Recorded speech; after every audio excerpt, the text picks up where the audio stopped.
Welcome back to Season 2 of the Impostor Syndrome Files. My name is Kim Menninger, and I am so grateful that you're joining us.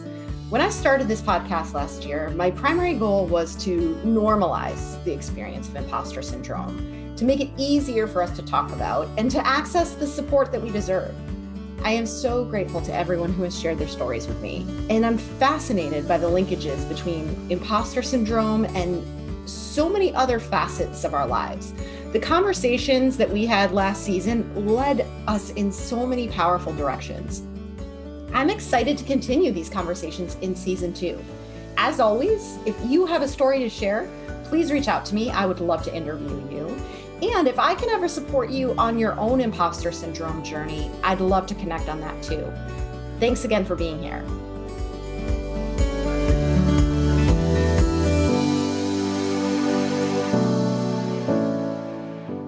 All right, welcome, Cassandra. I'm really happy to have you here today, and I'd love to start by just asking you to introduce yourself. Thank you so much for having me, Kim. My name is Cassandra Rosa, and I'm an intuitive life coach that helps millennials and women find the clarity they need to create their dream life and business. So I love helping people with all of their confusion and uncertainty and getting them into creating a clear path for success for them. Wonderful. I am really excited to talk about the clarity piece too. I think that's an important part of this conversation.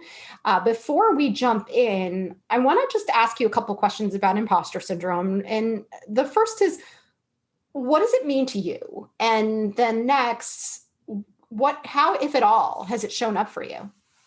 Yeah, 100%. So imposter syndrome, the way that I view and see it is when you are stepping into and having a certain instance in your life that's occurring, and there's a lot of like self-doubt and an inner dialogue that's happening, and the lack of alignment of what it is that you're sharing and how you're feeling in the inside.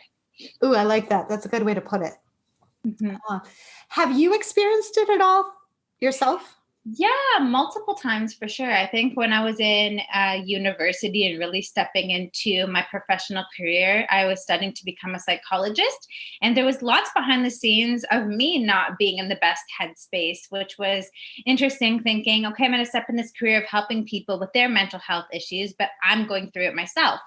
And in addition, when I started my business and really wanted to step into helping people find clarity, there was points in early on when I was beginning my journey that I wasn't so clear myself and was unsure of how I would become a coach and share all my knowledge with people. And I believed, like, why would someone listen to me? Why wouldn't they go with another coach? And those type of limiting beliefs were happening behind the scenes for sure.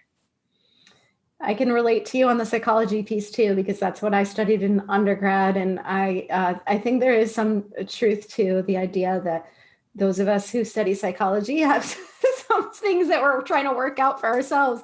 But I don't think that's a bad thing. And even what you were describing too about, wanting to get your own clarity as you're helping others. Who's a better teacher or guide for others than somebody who has walked in the shoes of the people that you're serving? Yes, 100%. And I think that that's something for people to remember, if whether you're having some sort of coaching practice or within your career, really just standing into, despite the inner noise that our ego might be telling us, and really just stepping into what we want to create and allowing those limiting beliefs to happen and work through them. I'm wondering, since you mentioned millennials, I'd love to hear whether you see any specific themes as it relates to this population of women. Are there particular challenges that female millennials are facing as it relates to clarity and career direction? Yeah, 100%. I think that the system that we have created is kind of outdated still from the Industrial Revolution, of a lot of people, trying to go through the school system and get all these degrees and create a career that would lead to retirement. That's something that, the long-term goal of getting, your career from back even about 10, 20 years ago, you would have that stable job. And I think that the traditional system that we're in with the education system is kind of geared towards that. But lots of things have changed. Lots of people now are building their livelihood online. Now, with everything going on in the world more than ever, lots of people are turning to that. And there's a disconnect from the system. And I think from pressures from parents and the older generation of going through the school system and creating that career. A lot of people have this inner battle going on of starting a career or leaving the quote unquote stability that we've been told and preached. I think in addition, there's the whole social media thing. So we see a little snapshot of people's lives on social media, and there's a lot of comparison of the people that they are influenced by, the influencers online, and going through the inner battles behind the scenes and having that imposter syndrome of wanting to step into this entrepreneurial influencer lifestyle, but with all the limiting beliefs behind it.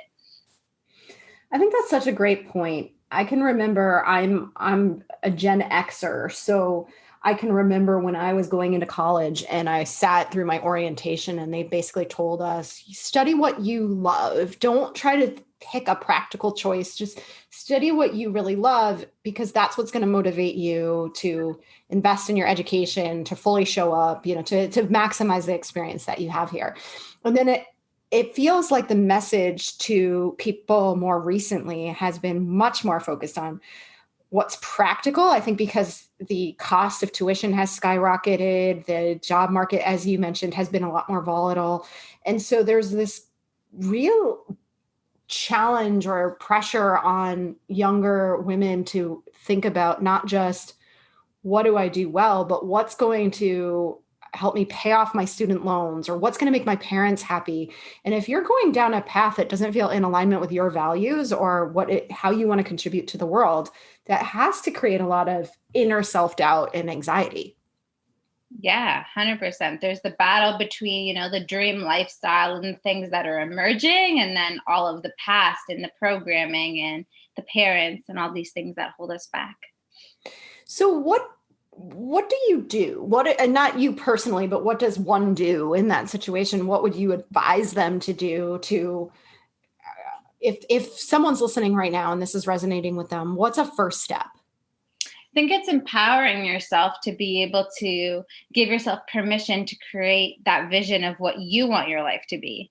Not comparing to social media, not living up to other people's expectations, but really allowing yourself and giving yourself permission to, as cheesy as it is, dream big and create a vision for yourself that excites you, no one else but you. Yeah, and I think that's a really important point, and something that can be really hard because we don't often realize that we have limiting beliefs, or that when we are trying to listen to our own voice, it's being drowned out by the voices of others. It's sometimes I think we're so close to the situation and that we don't really know what is uniquely our voice and what we really want. Do you have tips for how to go about thinking about that? Yeah, I think it's really stepping into clarity. And I think what has helped me to transform from having other people's beliefs, whether it was my family conditioning and pressures and going through the school system and all of those things that was kind of holding me back, it was really stepping into achieving clarity within myself. And I think it really comes down to three main things: clearing what's holding you back. So allowing myself to acknowledge what limiting beliefs were standing in the way of me living my life on my terms, creating a vision for myself. So really creating that vision board that's so popular in the personal development world, and allowing myself to, create a vision of what I wanted to stand into for me, but not anyone else. And then identifying the action steps to make that into a reality. So once I really stepped into those three main things, that's when my life began to transform in rapid speed.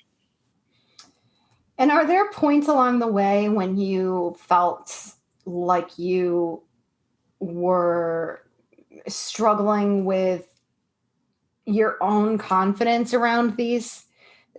I'm just imagining that, say, for example, the creating the vision piece, right? If you are questioning, along the way as you're dreaming big. Well, do I deserve that? Is that something that's possible for me? Can I do that successfully? That it could get in the way of your painting the kind of picture that you really want.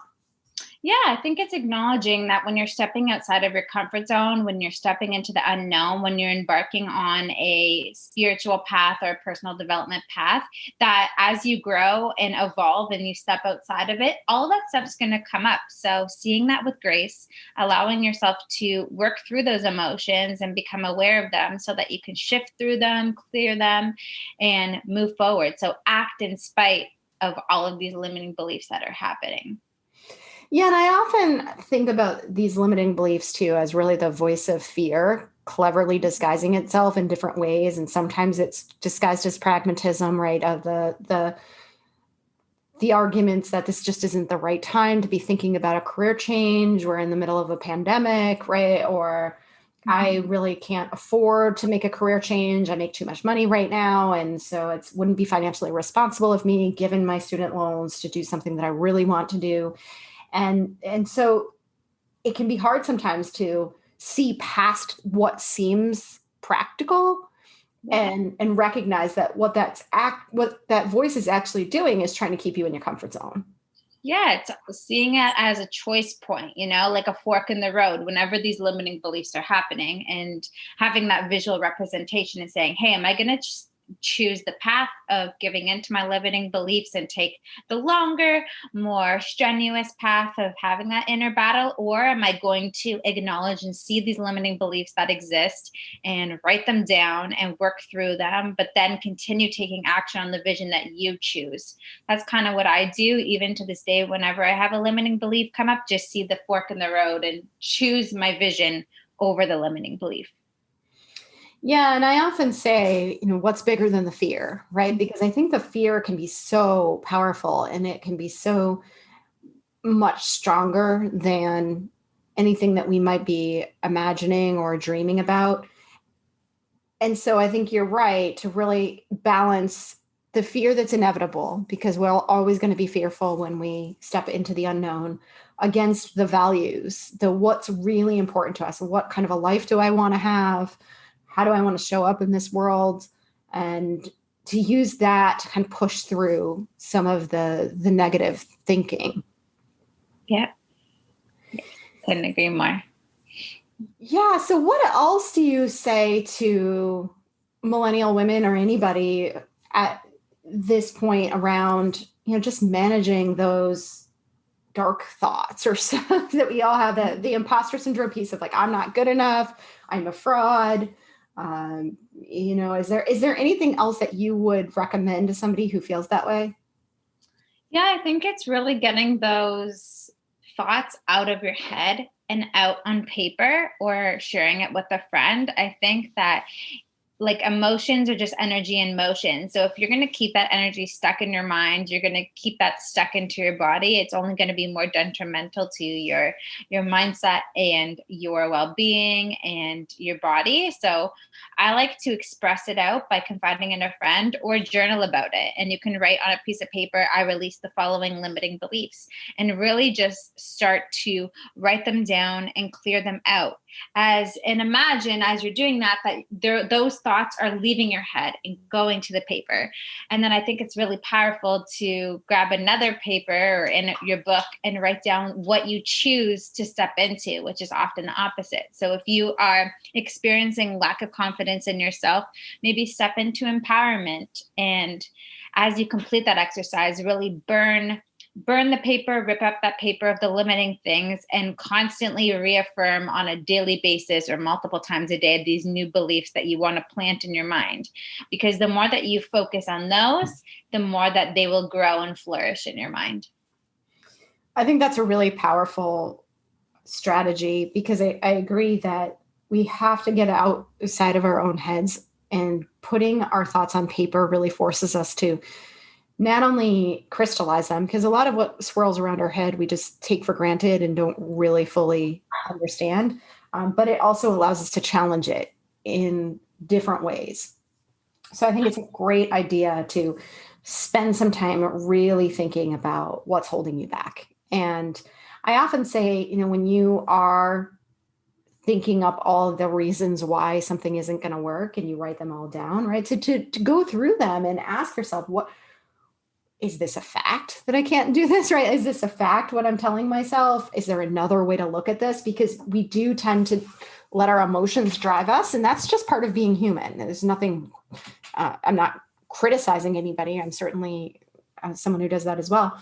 But I think just trying to, as objectively as possible, to give a more analytic view to how we're thinking about things, it can be helpful in releasing them or reframing them, as you're saying. Yeah. And I think it's really acknowledging that all of these beliefs that we're taking on, really, most of them don't even belong to us. Most of them we've been conditioned or taught about or learned about from teachers, from parents, from upbringing, from environment, from a young age, that we hold and keep within us for many years getting into adulthood. So acknowledging, like you were saying, like, is this truth? Is this a fact? Really acknowledging, hey, I learned this because of conditioning and because of environment. It doesn't belong to me. And removing and dissociating from these thoughts that we have in our mind and acknowledging that we didn't come up with them, we were taught them. What you're making me think about too is there's a really important internal part to this, which is thinking about the thoughts, like you're saying, releasing them, reframing them, just doing what we need to do to move forward. I wonder what your thoughts are on the external piece of this, which is, let's imagine that I have parents who are really forceful or, really vocal about what they want for me, and what I want for myself differs dramatically from their vision. Or I am pretty clear on what I want, but I'm also really nervous about what is going to happen if I step out of my cohort, so to speak, and take a different path, right? Because there's that peer pressure of all of my friends are moving in this direction and I'm not keeping up with them, right? Like, how do you manage the external pressures that come with this process? Yeah, I definitely dealt with a lot of this external pressures, which most people do when they're leaving university and they're most vulnerable to stepping into what's next. And I think it's really just holding on to the vision of what it is that you want to create. That vision creation is super important, and things that aren't in alignment with that and don't make you feel good, acknowledging, hey, I want to choose to be in alignment with the vision and I want to feel good. And anything that doesn't feel good, just really saying internally, and it can be externally as well, thank you for sharing, but always choosing and reverting back to what it is that you want to create for yourself.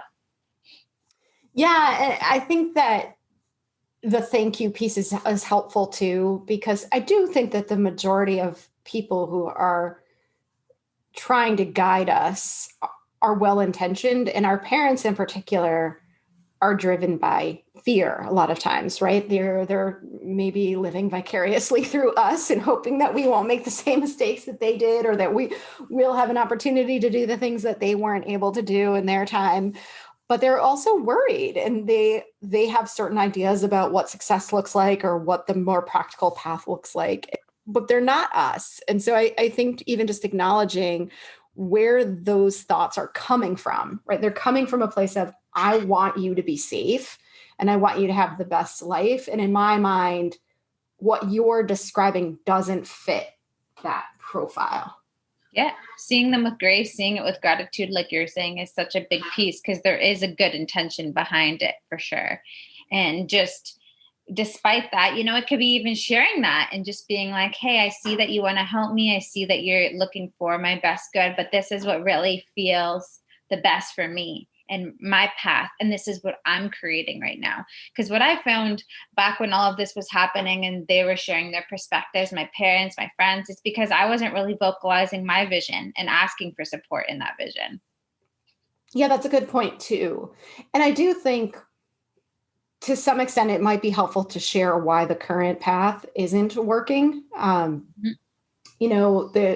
The outside or to the outside world, it might seem like working in a lucrative role in a particular industry makes sense and would make anybody happy, right? We don't know what we don't know.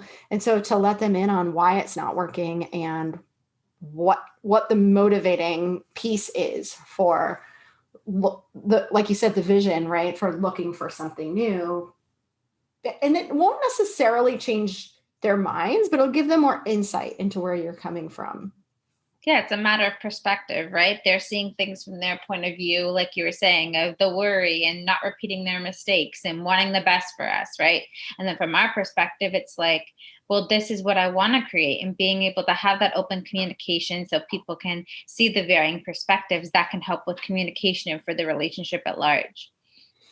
Yeah, and I do think it gets better, right? Over time, as you move forward with your plan and make your vision a reality and people start to see the benefits that come from that, they do think differently. It's not always going to be a struggle. It's not always going to be a fight. And you're going to learn along the way too.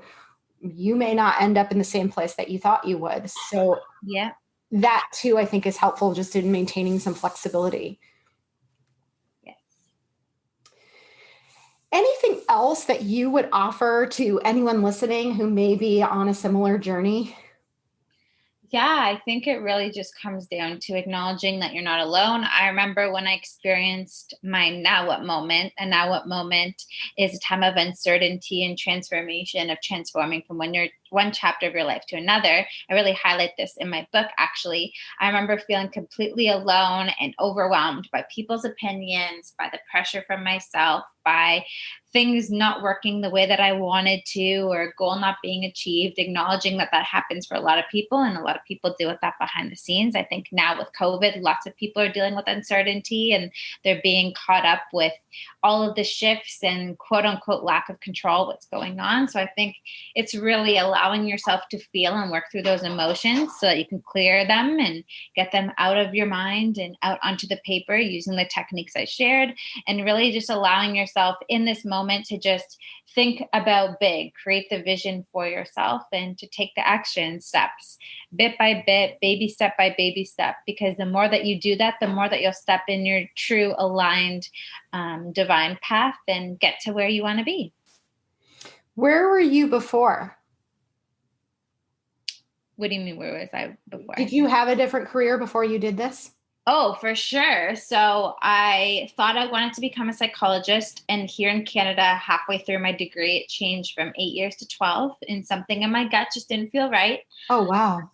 Yeah. And I ended up volunteering in Africa and living in Europe for a while, and started to dabble into mentorship. But I'm like, okay, I need to make money to be able to make a difference in the world. So I was in corporate insurance for a few months, following in the family footsteps, stepping into that pressure that we were talking about. And then kind of from there, it didn't feel right. And I knew I wanted more for myself. So I just kind of followed my intuition, left corporate, did a bunch of sales jobs for big companies like Nespresso and Coca-Cola for a while, in the process of going on a personal development journey, taking a lot of courses, being a true personal development course junkie, and eventually stepping into creating my first life coaching company when I was 20, and now everything's online, and I'm absolutely loving being in the industry and being that like psychologist I wanted to be in a way, but also a teacher, which was another career that I wanted to step into. So there has been lots of changing careers for me, for sure. Yeah, and I think that really shows us too how little we actually know until we're exposed to other opportunities, right? I mean, I see some of myself in what you're describing too. I mentioned having studied psychology. When I was a kid growing up, I mean, the only thing I could imagine doing as a psychology major was being a psychologist, going through a PhD program. And when I chose not to enter grad school because it was just too big of a time commitment at that point in my life, I felt like I was selling out. You know, I'm like, psychology is who I am. It's what I always thought I wanted to do. And then I realized when I went into high tech, like, oh, actually, psychology skills serve me really well here. And now here I am, you know, I've been a coach now for almost 10 years, and I could not have chosen a better path for myself in terms of my psychology skills, I feel like it's brought together all of my work experience in the most powerful ways. So I think part of it too is that we just don't know what we don't know. And if we are feeling that sense of, I'm just not in the right place, to be willing to go out there and learn and explore, and just without any agenda. I always say, just from purely a place of curiosity, right? Is to just better understand what the world looks like, what opportunities are there. Yeah, playing, enjoying life and playing, and not taking it so seriously, and not taking the ABCs of success of, okay, go to school, get a job, get a house, have a family, retire, like that whole system that we've been taught to do, really allowing ourselves and giving ourselves permission to step outside of it and just enjoy life and be in fun and embrace all of the opportunities that are offered to us now. So I have a question for you. You mentioned instinct, which I think is a really big part of this as well. I'm going to sort of channel some of the people who may be listening to this conversation and ask you, how do I know that I'm in the wrong place versus that I'm just really insecure, anxious? It's a confidence issue. It's something that I just need to work on myself. I think that lots of the time, I remember when I was in corporate, I was focusing on a, one day dream. One day I'll be making a difference in the world. One day I'll be traveling the world. One day I'll be having so much fun every day in my life. If you're focused on this like someday, one day dream, and there's a big difference of where it is that you currently are, and you're not making daily steps to step into that, that can often be an indication that there's a misalignment there. You're not stepping into that dream that you want to create. You'll feel it. You'll feel that gut response. If you are hitting the snooze button every morning before going into work and like being like, man, I wish I was doing something different, that's an obvious disconnect. So it's being able to allow yourself, I'm not saying quit your job immediately and be in an uncomfortable position. No, but maybe starting it as a side hustle of something that you wanted to create, or picking up a hobby of that is a someday dream for you, and incorporating that more into your life, because bit by bit, the more that you focus on that and take aligned action steps towards it, the more that it can become a full life achievement of yours. Yeah, I really like that a lot too. I think sometimes we think in all or nothing terms, right? It's like either I follow my bliss and go do this dream job, or I stay in this very practical role that gives me no joy, right? But there are so many incremental steps that we can be taking along the way. And if it isn't financially practical right now to go out and start your own business, let's say, there are things that you can be doing on the side, or some very baby steps, as you mentioned, that you can be taking to move yourself more intentionally in the direction that you ultimately want to go in. So I like that. Yeah. And if you're really motivated, captivated, ready to make the shift and make the step, I think mentorship is so, so important. Like from the time I started my first company, it was about like a 5-year journey that I was able to do it full time. But what really hit my foot on the gas pedal was hiring a business coach. So from like 6 months of having my business coach, knowing the necessary steps, walking in her shoes, I was able to leave my full-time job to become a full-time intuitive life coach. So I think that if you're in this point where it starts as a side hustle and you feel this inside of you being like, I'm ready to do this 100% of the time and let go of this career, this job that I'm completely finished with, hire a mentor so that you can walk in their footsteps, understand their process to help you make the shift with more ease and in full alignment and faster. I think that's a great point too. I'm a big proponent of leveraging our resources, and sometimes just having an outside perspective, given everything that we've talked about, right? Of you've got a lot of well-intentioned people around you that want to be supportive, but have ulterior motives because they're part of the agenda, right? So just having somebody that's on the outside that can help you to see blind spots, to ask questions that you may not be considering, and to move more intentionally towards your goals is a great idea. And answer the how, because I think that that's one of the biggest things that stops people is like, I want to create a full-time business, or I want to scale to a different position in my job. Oh, but I don't know how to do that. So if you get help with the how by asking a mentor or someone that is in the position that you want to be, that can help you overcome that biggest thing that stops us. Absolutely. This has been so helpful, Cassandra. I think this is going to be a really powerful conversation and is going to resonate with so many who listen to it.